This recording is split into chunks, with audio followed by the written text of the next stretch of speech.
computer. It's non-recordable. Now it is. Now it's recording.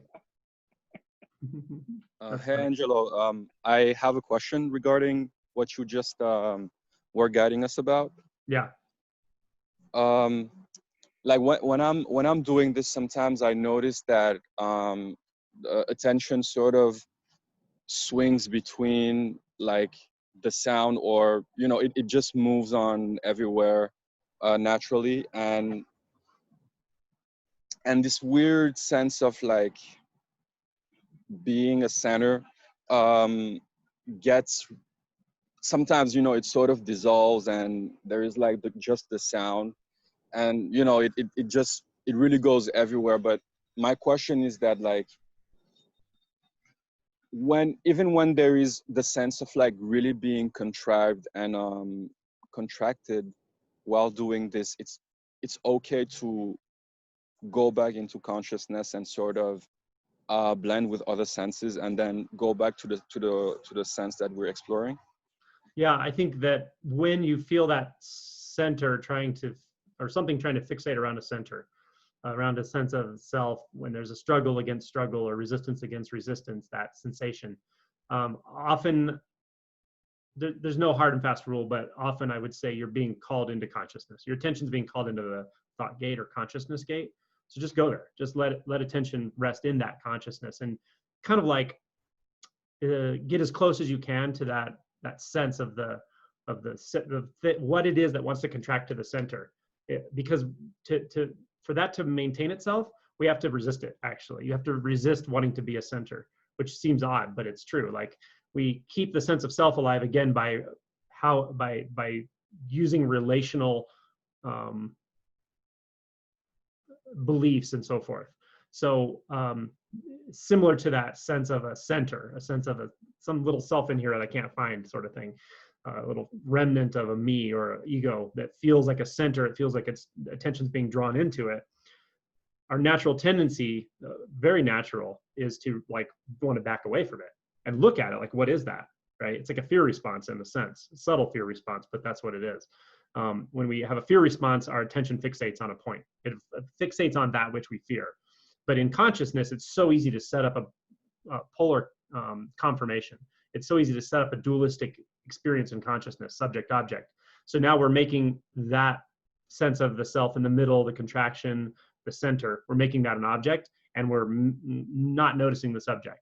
That's how dependent origination, as we were talking about before, feels inside of consciousness. The first, I guess the second aggregate is kind of like I like it or I don't like it, right? The sense of a subtle preference.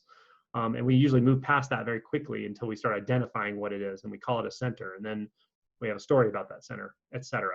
But if you just catch it as early as possible and recognize there's a decision being made here somewhere, like there's some preference, and somewhere in that preference, there's the sense of the one backing out, looking at that center. And so when you just are able to recognize this interplay of those two, the one, and it seems like one, it seems like that center is the issue, but we're not recognizing the pulling back sense, the sense of subjectivity that it is actually intertwined with it. So when we start to see both of those simultaneously, we can kind of move with whatever calls our attention in the immediate, inside consciousness. So there are different ways to approach that. One is if you can just instinctually feel into the movement of that center and just be willing to get closer and closer and move however it moves. If it wants to be close, be close. If it wants to be far, be far. If it wants to scatter, let it scatter. And you scatter with it, sort of thing, right? Almost like mirroring it or coming closer and closer to it and moving with it. It can feel like that.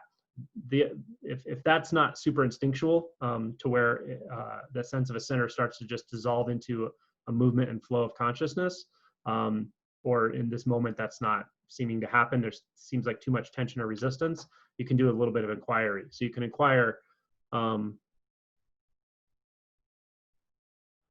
what am I resisting here? Or what is being resisted here? You can inquire, what is the point of view here? What is the view? Feel into that. Feel into that view of the one, the subjectivity, the one holding back recognizing that center as a center. Yeah. And just feel into that and realize that that itself is a subtle resistance pattern. And then accept it, accept that resistance, let it be there, let the view be there, feel the view, but recognize it for what it is, but then feel into the stuff it's made out of, because it's made out of consciousness. That's the beauty inside the consciousness gate, is everything's made of the same stuff. Everything's consciousness, right? So if you're just willing to recognize where we're introducing will in consciousness, where we're resisting and how we're resisting, and then meet that resistance, don't try to stop the resistance, experience it as consciousness, let it be resistance, then we might notice one side of the resistance relaxes, then the other side starts to relax, and it may go back and forth, and they may sort of merge, or they may flow off into infinite consciousness. So those two approaches can be helpful. Does either of those help or make sense?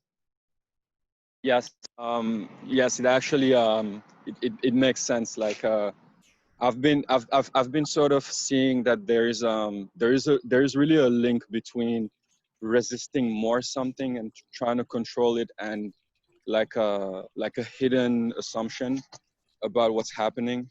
Mm-hmm. Actually, like another question. When we are in consciousness, we shouldn't necessarily, like, inquiring into views and or beliefs like this way. We shouldn't necessarily worry about, the content of the thought, like, what image it is or which words they are. We should just, like, merge with it. Yeah, I would say you don't want to ignore the content. This is key. You don't want to ignore the content, because what we don't recognize with thoughts is that when we are, let's say, de-identifying from thoughts, we don't always recognize that we're actually holding distance from thoughts. We're evaluating them, but we're not calling them thoughts. When we're identified, that's my life. That's my life. That's my problem. That person really is an asshole, and I need to figure out what to do about it. Like, we're very much in this polar confirmation. As we de-identify, we start going, oh, that's a thought. That guy's an asshole. Oh, that's a thought. That guy's an asshole. I'm not actually engaging the person out there somewhere. This is just a thought being engaged. But we don't realize we're still kind of holding a distance from the thought. We're still in the evaluative, like, dualistic mode of consciousness. So as we recognize, oh, that's a thought. That's another thought.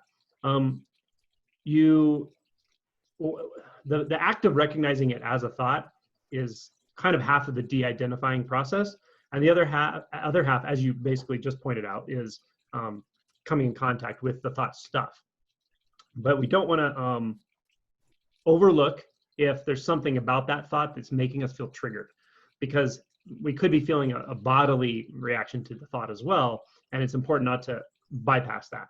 So sometimes our attention might be called into the body if there's an intense contraction, anger, fear, sadness, shame, any of it. It's important to let our attention flow into that as well, if it needs to, if it wants to, if it's there. But we don't want to use okay, I can overlook the content of the thought just to collapse into the thought. We don't want to use that as a principle to bypass our physical body, our emotion body, for instance. But yes, in general, that's how it feels. When we're completely open, we're wide open, our attention's wide open, we're not filtering anything, including the sensations in the body, then it's basically, yes, that's a thought, that's another thought, that's another thought, that's another thought, that's another thought. And then the contact is there. Then it's just, then it flows, right? And it just starts to whatever.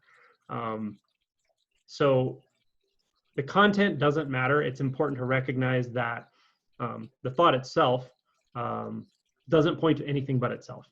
It says it does, but it really doesn't. It doesn't know anything outside of itself, right? So it's just been habituated to keep returning because it gets attention. Whatever gets attention will return, right? Especially in consciousness, whatever gets a certain kind of charged attention will return. So that's why it's popped up.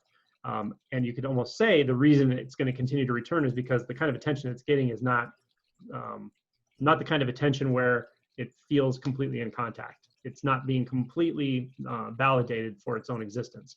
The contact is what does that. So when we really learn to just keep coming closer and closer into contact with the thought stuff and not looking, not considering that a thought has truth value, meaning the content, where it points. We're not concerned with all that. We're just feeling, right? So as we recognize and de-identify, we just move closer and closer, and then thought, self, other, problem, solution, past, present, it's all just consciousness. And you know that feel, of course, you know that experience of fluidity of the presence of consciousness. And when that's that, there's nothing else to do, right? In that moment. Does that help? Yeah, sure. Thank you. You're welcome. So basically the answer is yes. Just always be a little bit open that we're not bypassing an emotion while we're doing it. Can I ask you a question? Yes. So in relation to all of this, what advice would you have for not getting too swept up in identifying with the thoughts and emotions that come? Because I would say, like, for example, fear or anxiety, right? A lot of those feel like intuition. Mm-hmm. And then you get swept up in that fear and you get swept up in that panic. And then, I don't know if it for other people, but for me, then I'll start to have a physical response in my body, Mm-hmm. Which then becomes more terrifying and more panic inducing. And so, you know, you either try to ignore it or go, okay, think of something else, or fight it, which is not helpful. And then, so trying to find the balance, like how would you, what would be your advice in that scenario?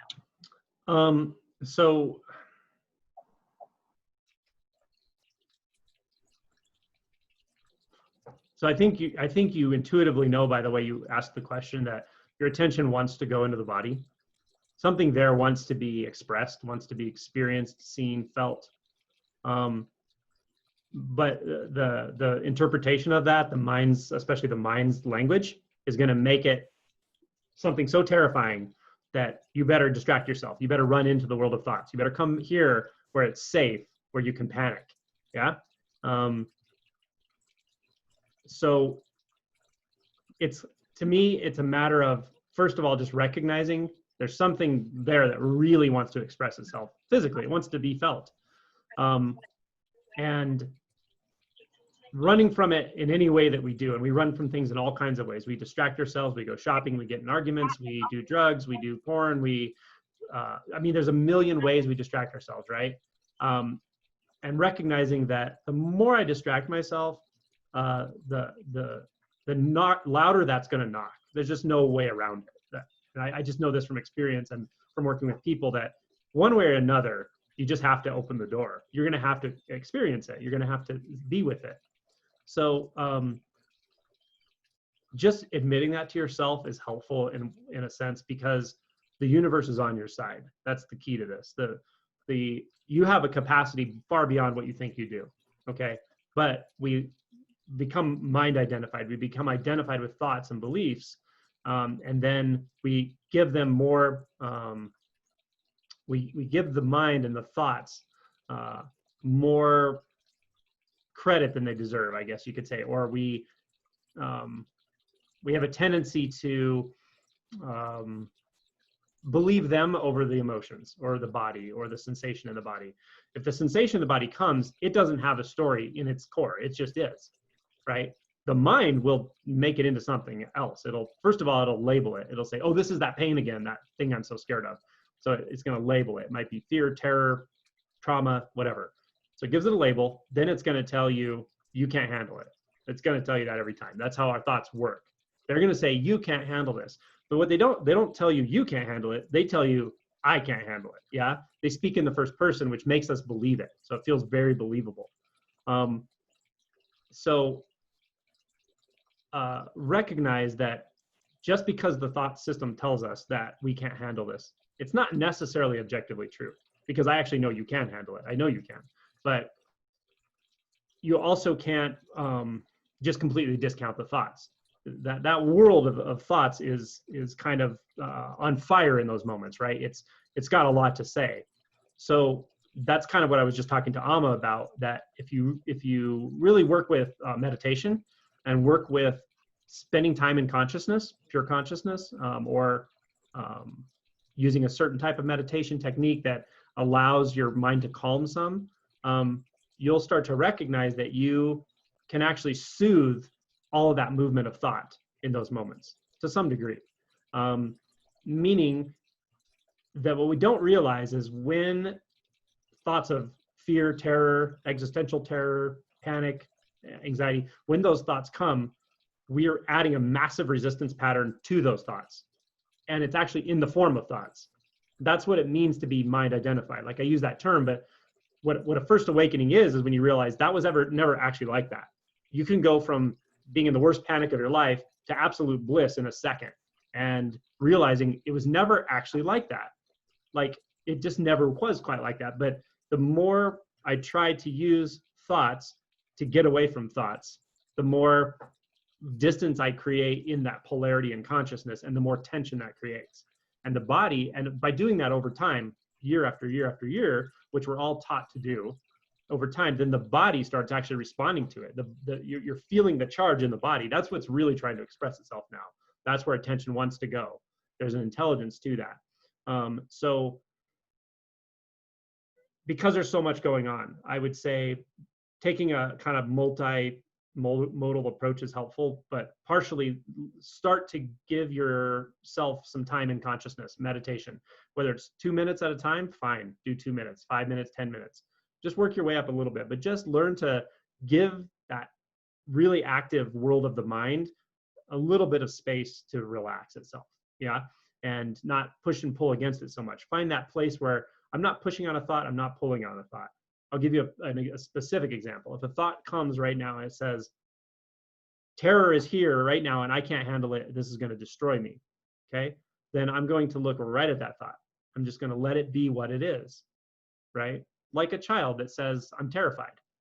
You're not going to go, oh my God, no, you can't be here, you can't be here. No, you look at it, you figure out what's going on, you feel into it. You pull the child closer, you connect to it, you help it regulate its nervous system because it can't do that right now. And you can do exactly that with a thought. Everything's energy.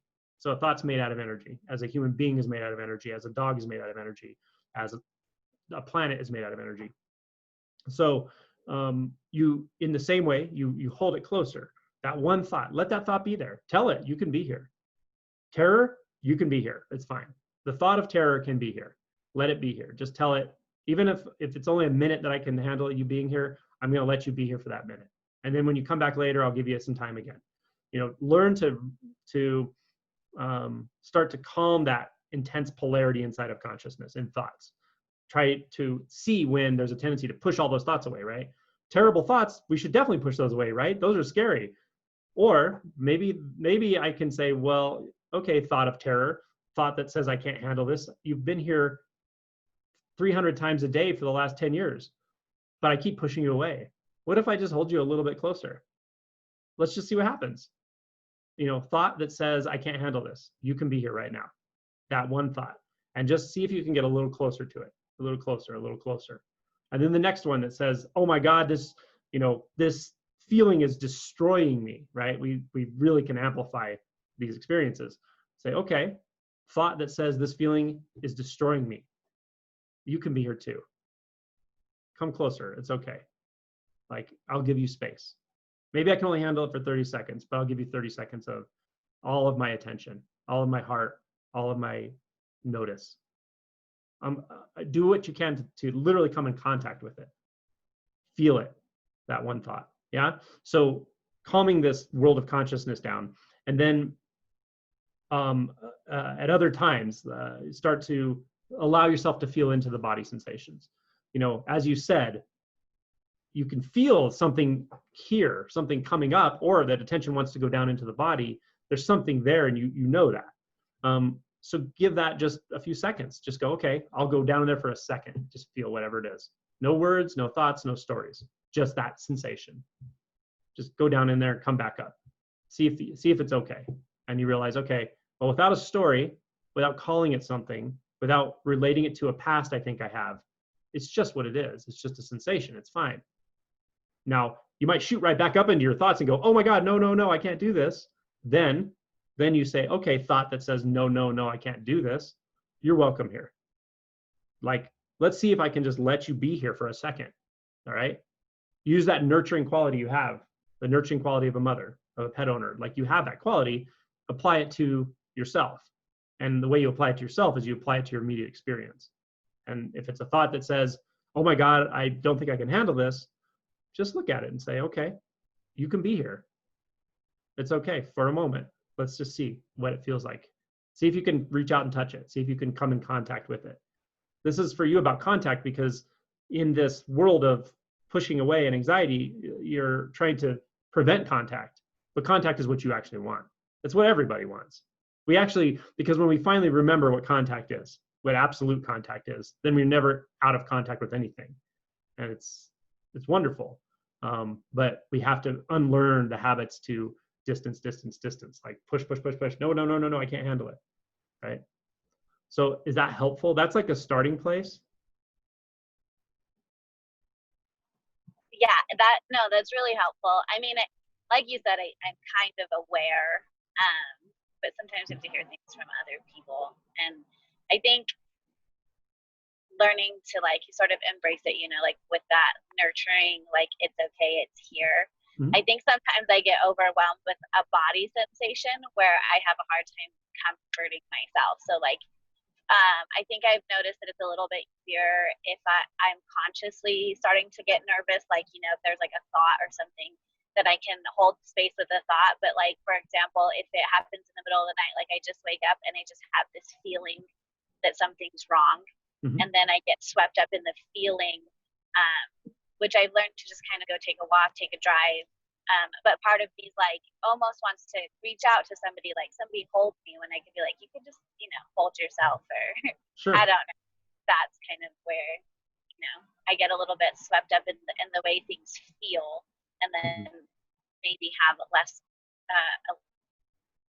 or a harder time being able to like comfort that side, because you're overwhelmed with a feeling, and then it's like, oh well, and then the thoughts become, well, what if that feeling means that something's terribly wrong? You know, what if what you're feeling in your body means you need help? And then, yeah, I'll suggest a simple inquiry for you. It may not, you can try it in those moments of waking up like feeling really anxious, or you can try it at other times. But I would just suggest, and you can do this or not if it feels relevant, inquire that when the thought comes, or the moment comes when something says, I think something could be wrong. Find out if that's a feeling. Find out what that is. Is that a feeling? Is it something in the body? Is it a sensation that says that? Does the sensation actually say that? Does it talk? Like a sound is just a sound, it moves and fluctuates, and the sensation is the same? Or are you touching into something and very quickly running back into the mind and going, wait, this could mean something's wrong? Yeah? Right. So it's like you're dipping your toe in the water for just like a fraction of a second, coming back out, and then talking about it to yourself about how scary it is. But is that water actually that scary? Like, but you have to do this yourself in a sense. You have to like really inquire and be like, okay, I've been running from this for years or whatever. Maybe it's scary. Maybe it's terrifying. I don't really know, but can I go into it, the actual sensation, just for a second, like without the story of it? Like, see if something's wrong is actually a sensation, a feeling, a thought, a belief. Like, find out what that is. I'm not trying to get rid of it, not trying to make it wrong, but figure out its actual nature. What is it doing? What is it? What is it? Is it something I can actually feel in the body that, you know, so that kind of inquiry could be helpful, because I can see how that's kind of like the first branch of like feeling like you have to figure out what to do next is, I think something's wrong. Yeah. Because in a sense I could say, well, something's always wrong. We're in a human body and we're all going to grow old. We're going to get diseases and we're going to die, and then we're going to rot in our grave. So that's going to happen to everyone. That's just how nature is. So in one sense, there's always something wrong. In another sense, something's wrong as a thought. Something's not wrong as a thought. If one of those thoughts comes, why does it affect me this way? If another thought comes, like, what if they just come back and forth? Something's wrong. Something's not wrong. Something's wrong. Something's not wrong. Does that actually change reality? Those are just thoughts, yeah? But what does the body feel? You know, so it's kind of like that, just looking into what's a thought and what's a sensation. This may not seem like a big deal, but it can be very helpful actually, because you start to just see things as they are. And everything just wants to be what it is. Everything in the universe only wants to be what it is. But we make things into things they're not by avoiding them. So by running, no, not that. Oh, I can't handle that. Oh, I can't handle that. Oh, I can't handle the thought. I can't handle the sensation. Are you sure? Like, I look at you and you're a pretty present person. You're quite a present person. So that's great. You have a capacity beyond what you realize. But the way to kind of find that is to just look into these things moment to moment. Like start to trust the present moment. Trust that whatever comes here, even if it's a thought that sounds scary, maybe that's actually what I need to look at. Like, yeah, I really need to look at that for once instead of being so scared of it.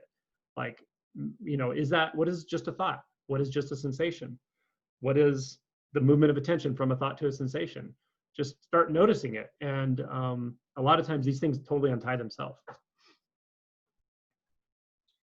Well, I'm going to utilize all of these. I mean, I've been getting better, but I feel like that's a good thing to kind of go with myself. Like, okay, is something feeling like it's wrong, or are you telling yourself, are you saying that hurt more than it hurt? Are you giving yourself these notions, Yeah. Because eventually they all pass, right? Every single time, Everything that. Every passes. single time it happens, it all passes. Mhm. I mean, even worst case scenario, okay, something's wrong and you die. Well, you're not going to know after you die anyway. So. One of the funniest things, like, so after awakening happened for me years ago, there were several sort of things I remember being really noticeable about the experience that were surprising and so forth. But one of them was, I remember, like, it just hit me that, oh my God, I lived all that time with so much suffering, and you can live with suffering and you can live completely without suffering, like just turned off. Like it was never there. It was so weird. And I remember there's a passage in the Bible somewhere that says, have you suffered so many things in vain? And I remember it just went over and over in my head, and it was hilarious. Because even then I didn't care that suffering used to be there, because I realized it wasn't really there. It just seemed like it was there. It was a distancing mechanism to keep backing away. But I never really looked to see what the hell I was backing away from. Life itself, that's what I really wanted. I wanted just the flow, the spontaneity, the peace, the relaxation, the not second guessing anything, not giving a shit, just fucking living. Like, who cares? Just do whatever needs to be done in the moment. And it doesn't even need to be done. It's just movement, simplicity. That's what I always wanted, but I was backing away from the actual place that was for years. And I never even knew I was doing it, really. I knew I was uncomfortable, but I didn't know why. It was the weirdest thing. And then I realized, like, wow, I just learned that from people, somehow, just behaviorally, because I'm sensitive. I can figure out what people feel. And so I learned it from them. I never actually chose to adopt that policy that I'm going to be terrified of the one thing that I want. But that's exactly what I was doing. And so anyway, that may or may not be helpful. No, it is. Typically everything I hear during they're helpful. So good. Glad you joined. Thank you. I'm gonna mute it and put the phone down so someone else can ask a question. Sure.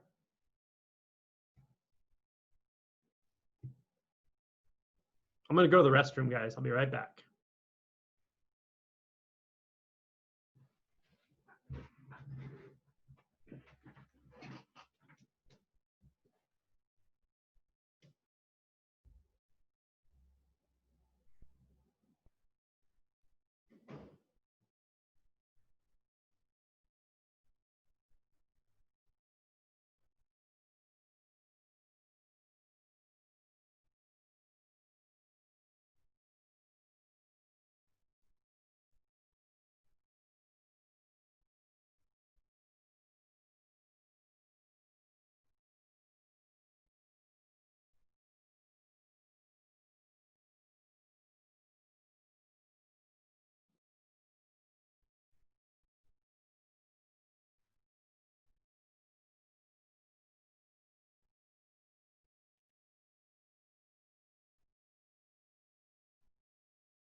Question.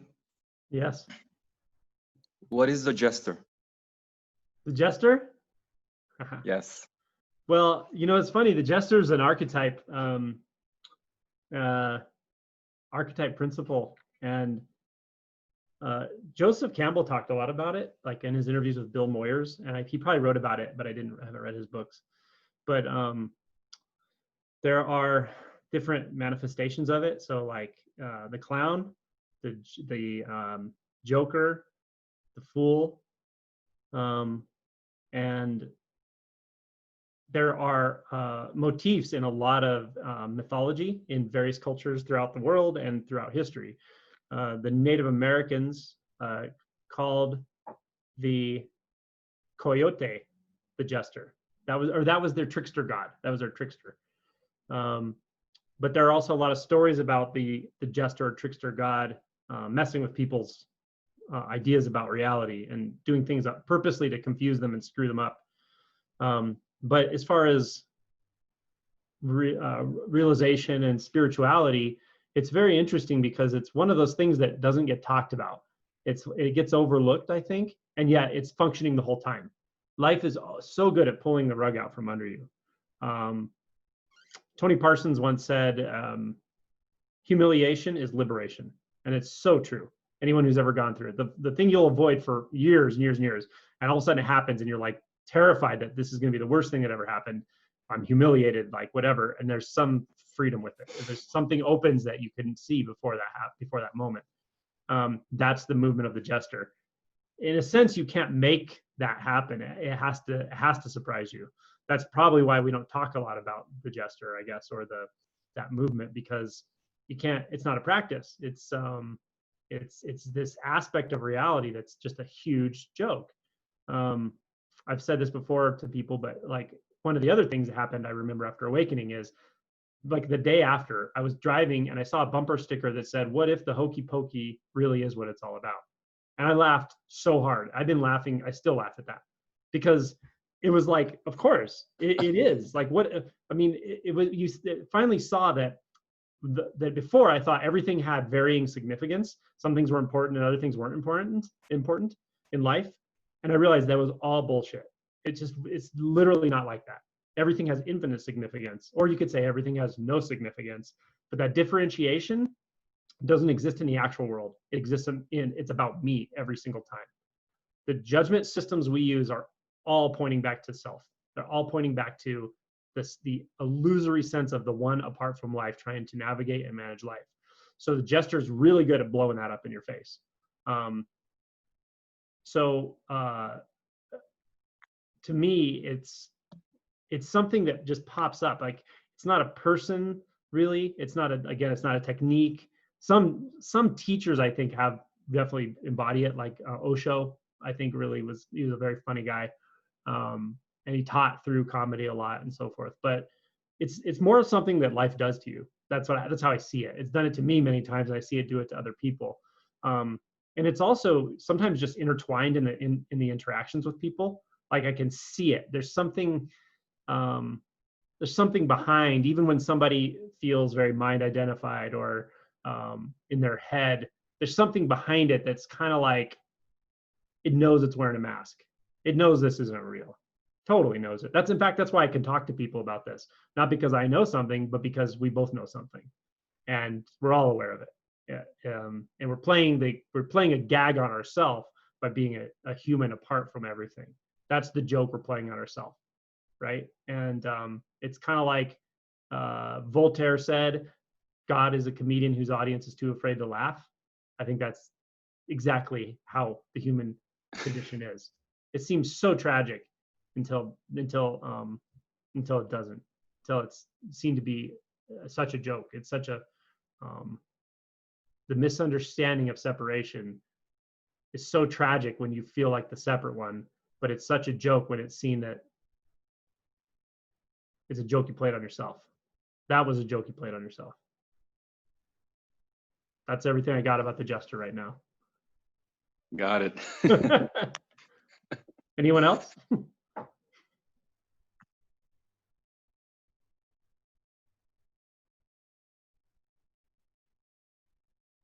you can be open to it. You know, you can always keep a little bit of an open mind of when something is really triggering you, something really pushes you, or some thing happens unexpectedly and you feel unsettled, profoundly unenlightened, whatever, triggered, disoriented. Be a little open, and you can even ask yourself, is this where the Jester comes? Is this where life shows me that whatever paradigm I was holding was my prison? Can I be open to this chaos, this internal chaos right now, this confusion, disorientation? Maybe it's not what I think it is.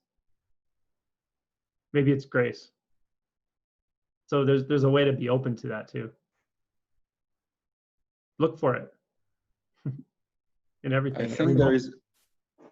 I think there is something definitely humbling in a way, to like this. I remember Paul Hederman saying, you know, this is not a chariot of the gods, it's a Toyota, you know.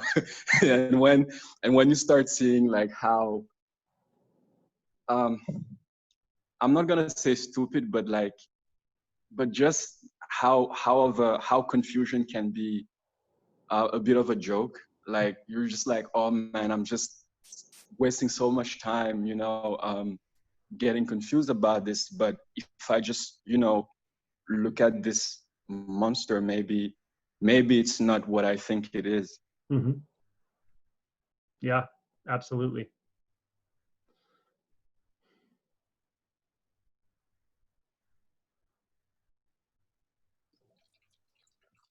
I think everything that doesn't go our way is the Jester showing his presence. Yeah, I'd say so. Like when we really have like a strong inclination to complain or to make our point, but we can see that it's clearly not going to work. Like it's just complaining, it's not going to go our way. Yeah. Well, that's Jester energy built right into just being a human. The more convinced you are that you're right about something, you can be sure that you're wrong about something. Right. You might be right about a little part of it, but you might be really wrong about something you don't want to see, for instance. That's Jester energy. The more certain you are, the more off base you often are, right? Things like that. Yeah. And there's a very whimsical and paradox itself is very Jester-like. And when you specifically move into the world of no self, let's say, you don't move there, but when that plays out, everything is paradoxical, completely paradoxical. There are people who sort of realize liberation, let's say, and they don't ever talk about it. They don't become teachers. They don't talk about it. They don't write about it. They see very clearly that it's completely absurd to even communicate about it. It's ridiculous, actually. This is silly business. And that paradoxical nature of reality is very Jester-like. Maybe the Jester is so close we can't see it, and that's why we don't talk about it. We don't make it into a motif in spirituality, which is maybe a really good thing. Maybe that's great. That's how it has to function. It has to surprise you. That's its job.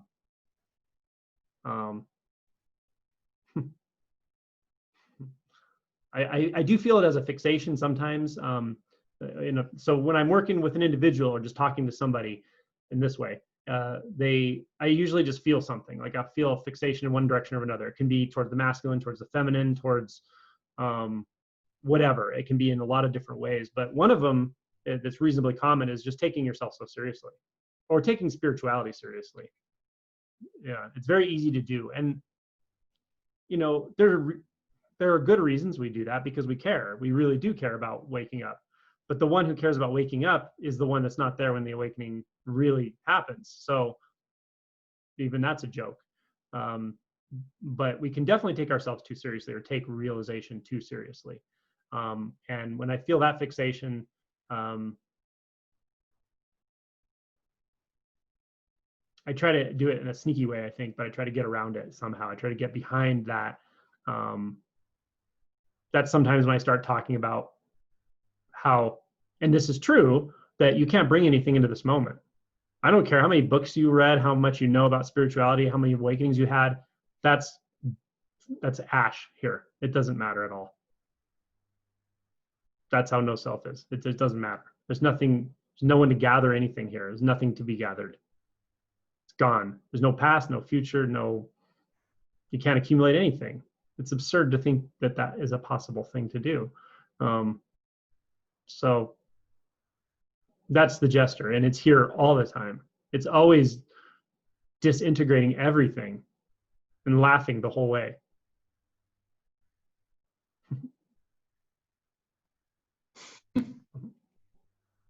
It's just taking everything apart, dismantling everything you're trying to put together.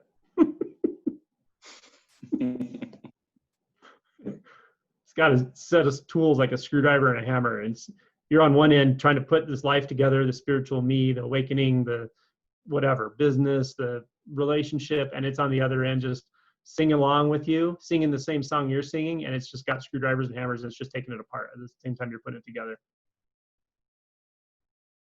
Having a blast. And it doesn't even know it's doing it. It's actually perfect innocence. Because without dissolution, you can't have integration.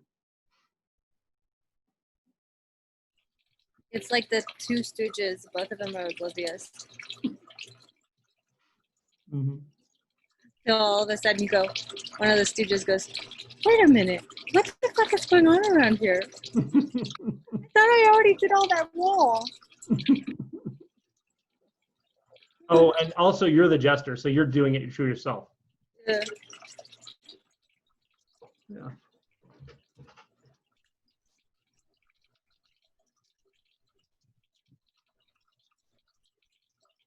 I don't think we would get very far without the Jester, though. Yeah. I think one of the biggest reliefs is when not taking things seriously anymore. Because we realized when we took things seriously, we were always making it about me. It's always a self-centered movement.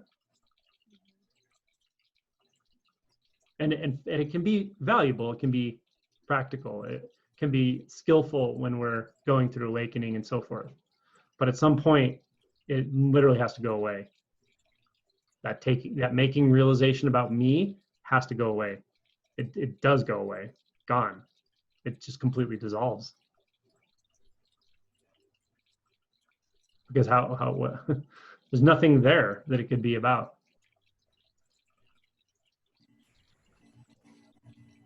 Angelo, do you have any more to say about ways to begin to open up to that kind of quality?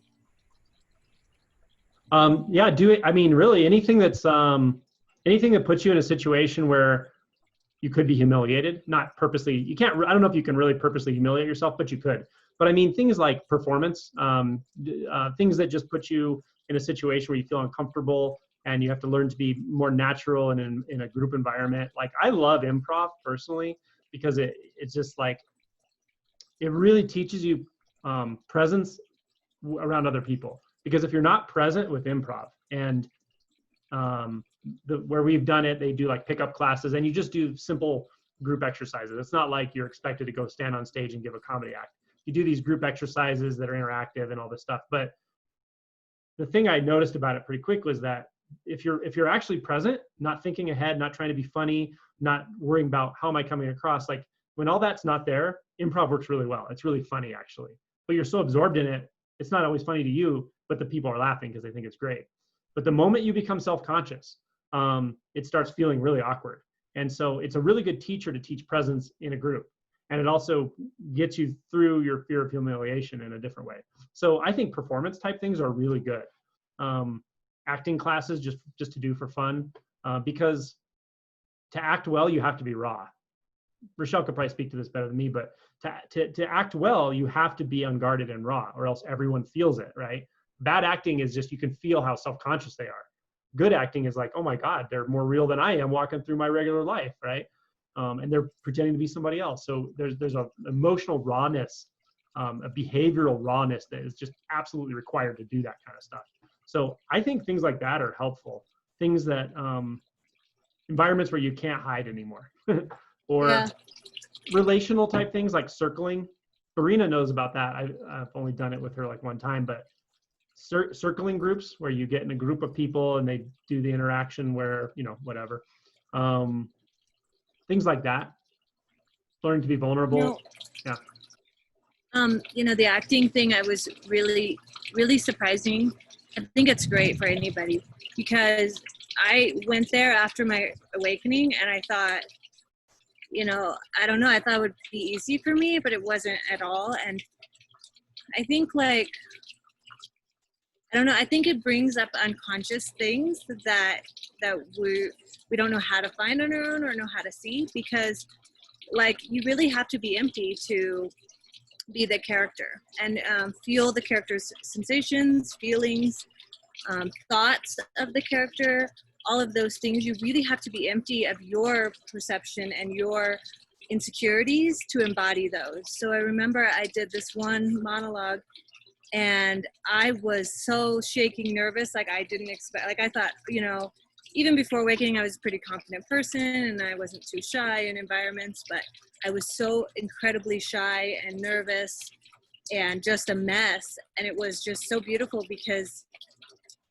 in a way, like that was what the character needed too. So, but I knew that I was feeling it for the character and for myself. But I don't know, there's just so many experiences like that in acting class or improv that bring up unconscious things that are still like feelings that are still there that still need to be seen, but like they're not going to be seen in our everyday comfort of our friends we know and our yard we know and in our normal life we know. You have to be in like environments that you can't guess what's going to happen next by any means, and that acting is perfection for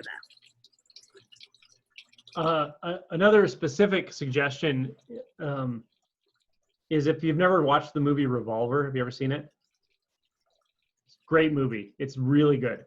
But there's a scene almost at the end, and it's like you'll remember it. It's the bedroom scene, and you see what he does to disarm his own ego. It shows it really, and it's very specifically what he's doing. Actually, it shows it really well. And so finding ways to do that are really helpful. But you'll love the movie anyway. But when we watched it the other night, Barina mentioned that a friend of hers does some kind of work with that, where he actually works with groups and he gives people assignments, like to go out and do things that are like the last thing you'd want to do. Nothing illegal or dangerous or anything, but that not specifically to humiliate yourself necessarily, but to disarm your own ego. It's something that's against the grain of what your ego structures are preventing you from doing. And people go out and do this stuff. And she was telling us these stories, which were really good. So if you contact Barina, she might be able to tell you something about that. I thought that was hilarious. I would totally do it. I think it'd be awesome. Yeah, basically, even like if you think you're never going to go to an acting class that's just never going to be your thing, then go there, because you'll definitely be in a situation where you disarm your ego, and it's great practice. You know, I went to one acting class with Rochelle, and I'll be honest, I was really surprised by the people there. So there was a big mixture, people who were doing it just for fun or for personal development, and then people who were working actors doing commercials and different things, trying out for things. But what surprised me was that not that the people were confident and present. I kind of figured they would be like that. But what I found was how authentic they were. They were extremely authentic people for a group, you know, of people that you bump into on a day-to-day basis. They definitely stood out as being very authentic. They were really supportive and vulnerable, but like not in an overly sensitive way or anything. They were just really honest. I was like really impressed by that. Some really good people. And that was just one class I went to. So you might be surprised by that. I liked it a lot, actually. Yeah. Michael, what do you have? I think you have some suggestion for this. Sorry, I was just laughing. Sophie was licking the computer, so I was just laughing at that. No, it's fine. I really think you probably know something, don't you? Like, I guess I feel like you would know or have some advice about this. In terms of pushing boundaries? Well, just like get ways to explore how we take ourselves too seriously and getting under it, or seeing that in a different light or whatever? Hmm. You don't have to answer. I don't mean to put you on the spot. I just thought it seems like something you would know because of the work you do and stuff. I mean, the improv is awesome. At the retreat, I've never done improv before, and that was my first time doing it. And like what you were saying, where it forces you to be present with what's happening in a totally, in an environment where you have no, very few sort of, what's the word? Like the typical sort of behaviors that we use to hide and manipulate the situation. It's totally new and it's fresh. And like the exercises that we were doing, which kind of like force you to, like the improv, it's like the warm-up exercises where you're like introducing yourself to, like in a circle, introducing like, hi, my name is blank, and you're making up your name, and then you're remembering the previous person's name. So it really forces you to be present, but at the same time, you're still feeling all these feelings. They're there. And if you get wrapped up in your feelings and like the thoughts that then come in, kind of like, oh, let me just prepare and think of something in advance. So it's like you're trying to really manipulate and avoid those feelings. But if you do that, then you're not present. And then like, so I remember all of us were like, kind of like forgetting names. We're like, oh man, sorry. We all get like flustered because we're like trying so hard. But then once you kind of get into a groove where you just start to trust yourself, then it becomes much more natural. Sorry, Sophie's a little bit. She keeps licking me. Yeah, that's awesome. We should come up with some more like ideas, like brainstorm about ways to do that. I love that stuff. It's so much fun. Yeah.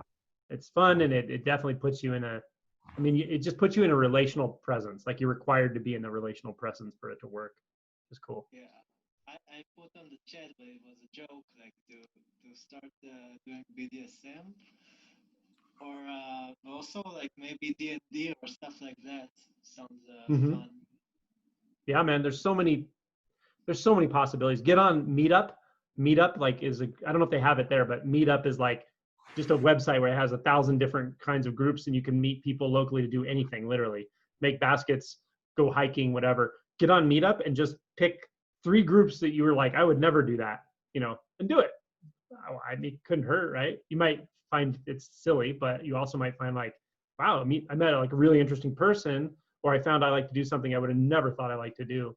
So just go off the map, just go off the program. We can reject the social program in a certain way where we actually just become another part of the social program. It's common, right? It's like the rebellious nature has a good instinct, but then the way we become a rebel is still in the social program, right? It's still in the social matrix. So introduce a little bit of the unknown into your life in a very purposeful way and see what happens. Yeah. And I'm just talking to everybody. I'm talking to myself because I love this kind of stuff. I remember the last time I felt genuinely humiliated, and it was really interesting because I was like really profoundly coming into my body in that moment. Just almost just like I could feel my mind just fully stretching through my body.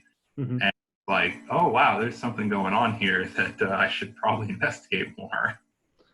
Yeah, I mean, all of us can relate to, we all know somebody, like if you think back, somebody who is really like, they're present and they have like they can really laugh at themselves.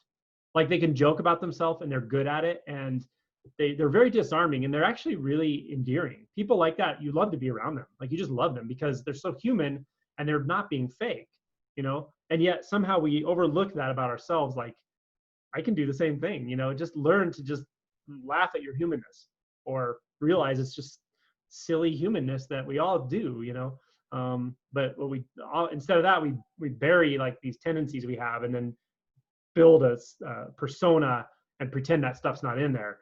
And that level of fakeness has a charge to it. And then we interact with other people in a certain way around that. And then it builds and builds and builds.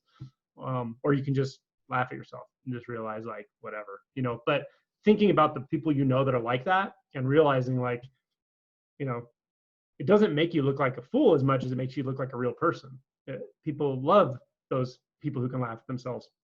A great example is if you've never seen the show Impractical Jokers. Have you seen that one? Oh my God. Watch Impractical Jokers. These guys are improv guys, but they go out in public and they make each other do things that embarrass the shit out of themselves.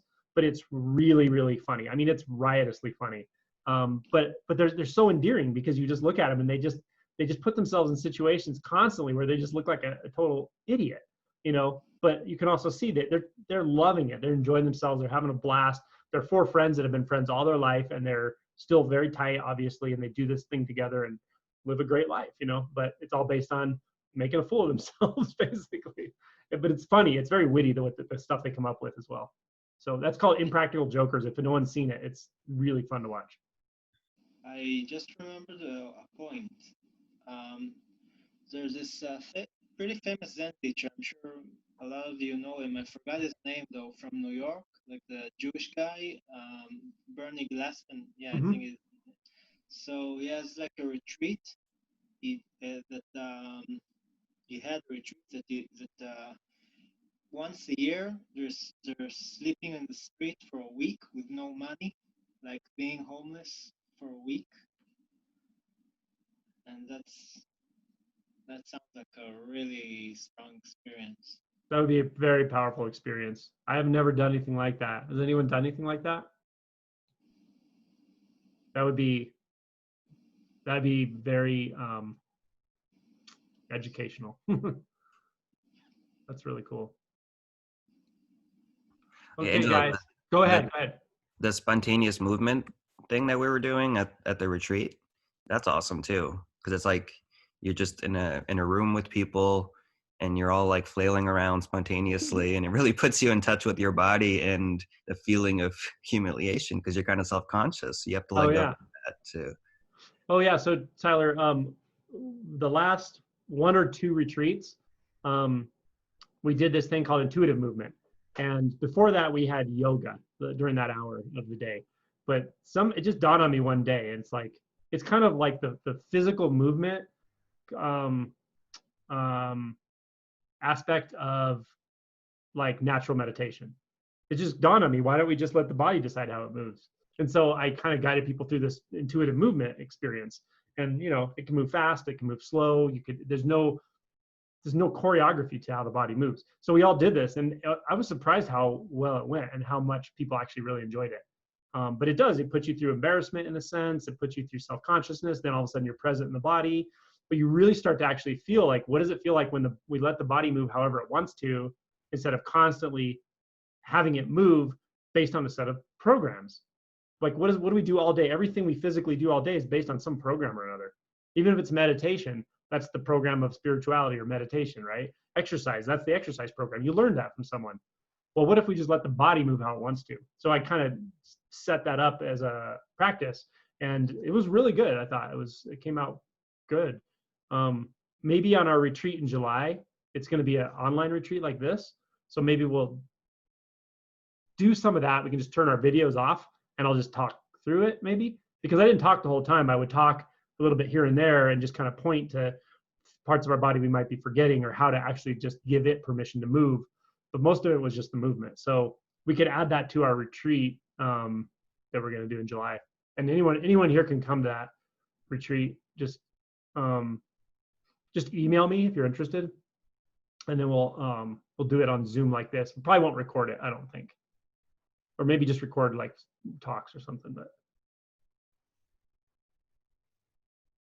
all right, I'm gonna go because I'm going to my sister's house for Father's Day, so I'm gonna cut out a little early. Thank you. Yeah, you're welcome. You're welcome. Thanks, Thank Angelo. you. Thanks for coming, everybody. Good questions. Thanks for all the questions. Bye. Bye, everyone. Bye. Yeah.